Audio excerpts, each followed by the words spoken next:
চুনাচে এক ঘটনা মনে করছে।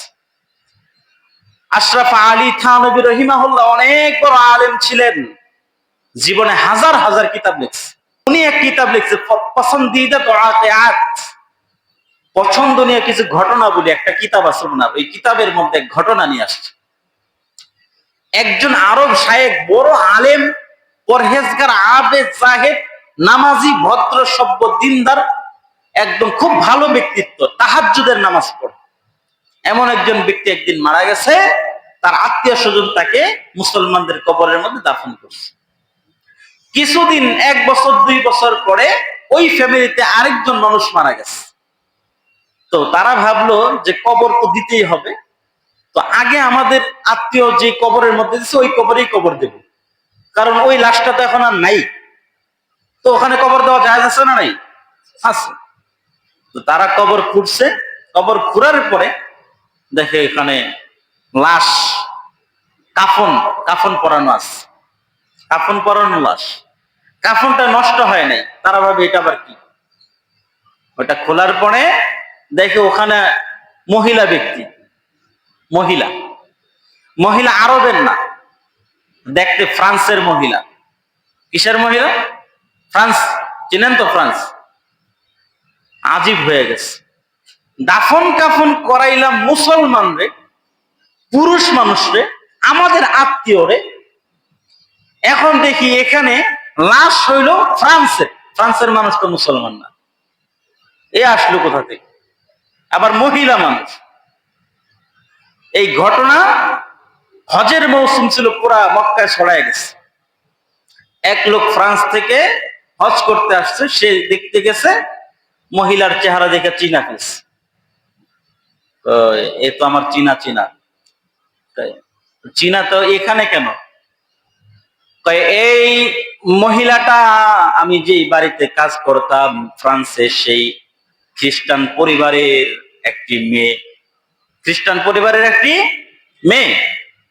আমি সেই ঘরে কাজ করতাম, মুসলমান ছিলাম, হক হালাল পথে চলার চেষ্টা করতাম, আখলাক চরিত্র খুব ভালো ছিল, চলাফেরা, ওঠা বসা, কথাবার্তা খুব ভালো ছিল আমার। আমার নবীকে আমি ফলো করতাম, আমি নামাজ পড়তাম, কোরআন তেলাওয়াত করতাম। মেয়েটা দেখা, আমাকে দেখা অভিভূত হয়ে গেছে। তার মনের মধ্যে ইসলামের প্রতি ভালোবাসা সৃষ্টি হয়েছে। আমাকে নবী সম্পর্কে জিজ্ঞেস করছে। তো আমার নবী সম্পর্কে তার বিভিন্ন ঘটনা শুনাইছি। ঘটনা শোনার পরে এই মহিলার মনের মধ্যে ইসলামের প্রতি ভালোবাসা তৈরি হয়ে গেছে। সুবহানাল্লাহ বলেন। মনের মধ্যে যখন ভালোবাসা তৈরি হয়ে গেছে, এই মহিলা গোপনে আমারে বলে, আমারে কালিমা পড়ায়া দাও, আমি আর খ্রিস্টান থাকবো না, মুসলমান হয়ে যাবো। সুবহানাল্লাহ বলেন। এবার আমি তারে পড়ায়া দিলাম, লা ইলাহা ইল্লাল্লাহু মুহাম্মাদুর রাসূলুল্লাহ। আমি যখন তারে কালিমা পড়ায়া দিলাম, তাকে বললাম, বোন আমার, কালিমা তো পড়ছো, কিন্তু তোমার বাবার কাছে তুমি প্রকাশ করো না, কারণ যদি তুমি তোমার বাবার কাছে বলো তাহলে সে আমাকে হত্যা করে ফেলবে। তো সে আমার কথাটা রাখছে, প্রকাশ করে নাই। কিছুদিন পরে মেয়েটা মারা গেছে। মারা যাওয়ার পরে এই মেয়েকে খ্রিস্টানদের মতো সাজায়া পড়ায়া কবরস্থানে নিয়ে যাইতেছে। আমি দেখতেছি যে মুসলমান হওয়া সত্ত্বেও তাকে খ্রিস্টানের মতো দাফন করা হবে। আমি খুব বলতে চাইতেছি, আসলে মুসলমানদের মতো তারে দাফন করতে হবে, খ্রিস্টানদের কবরে খ্রিস্টানদের মতো দাফন করলে হবে না।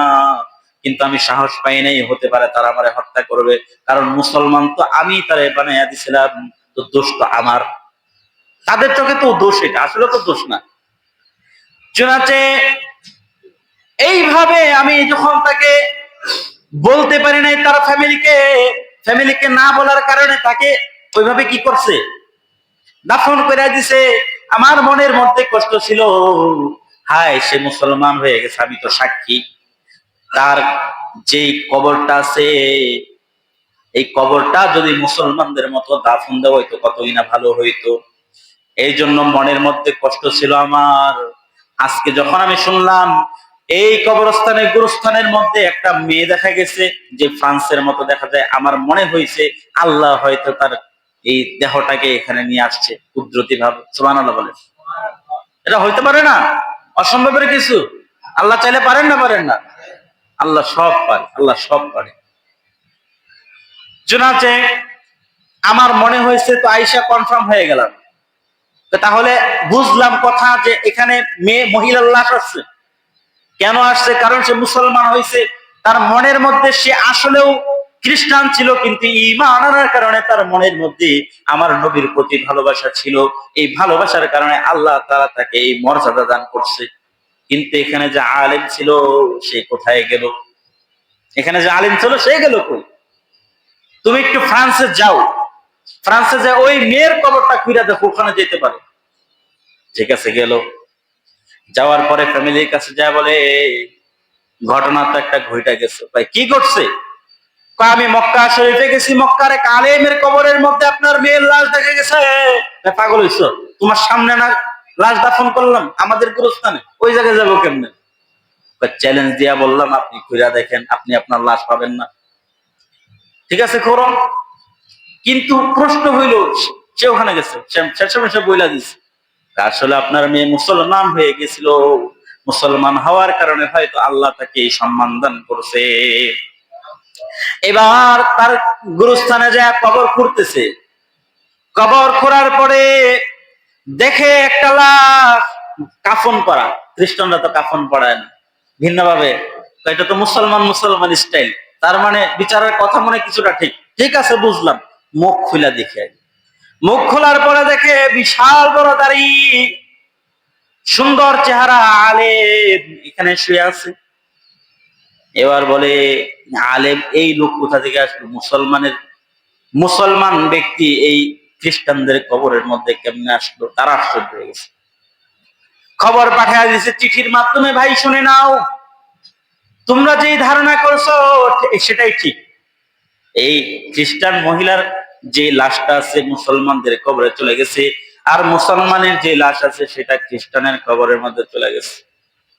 আল্লাহর কুদরতে ঘটছে।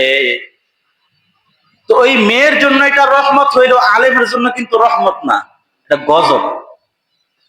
অথচ সে ছিল আল্লামা, যুগের সব থেকে বড় আলেম, সব সময় নামাজ পড়তো, রোজা রাখো, হজ করতো, যাকাত দিত। এমন কোন নেক কাজ নেই যেটা করে নাই।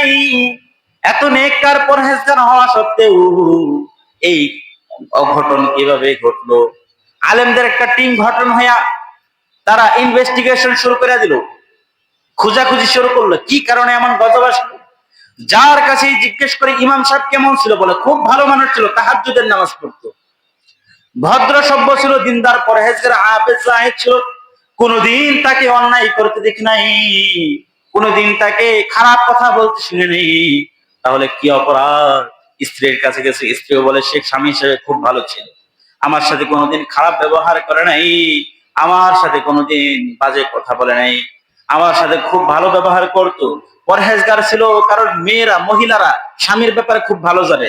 আব্দুল্লাহ আব্দুর রহমান দুনিয়ার মানুষের কাছে ভালো হইতে পারে, কিন্তু গোপন কথা একমাত্র জানে কারায়? বউ জানে।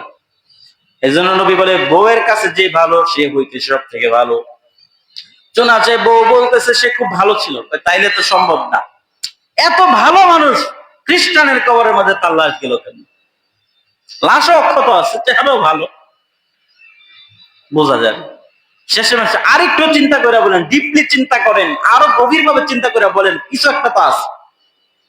হ্যাঁ, একটা কথা মনে পড়ছে। কি কয়? আমাদের শীতকালীন সময় যখন আমরা একসাথে থাকতাম, একসাথে থাকার পরে আমার স্বামী যখন শীতকালে গোসল করতে যাইতো, গোসল করতে যাওয়ার সময় সে মাঝে মাঝে একটা কথা বলতো, শীতকালে ফরজ গোসল করতে বেশি ভালো লাগে না, খ্রিস্টানরাই ভালা, এগো গোসল করতে হয় না, খ্রিস্টানরাই ভালা, ফরজ গোসল এদের করতে হয় না। ফরজ গোসল তো বুঝেন, জানাবাতের হালত, স্ত্রীর সাথে থাকলে, স্বপ্নদোষ হইলে, তাহলে ফরজ গোসল করতে হয়। অনেকরে জিজ্ঞেস করলে ফরজ গোসল কেমনে করতে হয়, 80 বছরের বুড়া ব্যক্তি জানে না। জিজ্ঞাসা করবো গোসলের ফরজ কয়টি? কয় 3টি। কি কি? কয় লুঙ্গি, গামছা আর বালতি। এটা জানে। নাকে পানি দেওয়া, গড়গড়ার সহিত কুলি করা, এবং সমস্ত শরীর ধৌত করা, এমন ভাবে যে এক চুল পরিমাণ জায়গা যেন কিনা থাকে। শোনাচ্ছে সে এই কথা বলতো, কি বলতো, কয় যে মুসলমানদের ফরজ গোসল করতে হয়, এটা আমার ভাল লাগে না, খ্রিস্টানদের তো ফরজ গোসল করতে হয় না, এরা এইভাবেই থাকে, তো এটা একটু ভালো লাগে। এই যে আল্লাহর বিধানটাকে সে তুচ্ছ করলো, এটার গজব আল্লাহ তারে দিচ্ছে, যারে তুই ভালোবাসে তাদের কবরে যা, তো মুসলমানদের কবরে তোর জায়গা নেই, তুই নাপাক। আল্লাহ তারে কি দিচ্ছে? গজব দিচ্ছে। খুব প্রসিদ্ধ ঘটনা।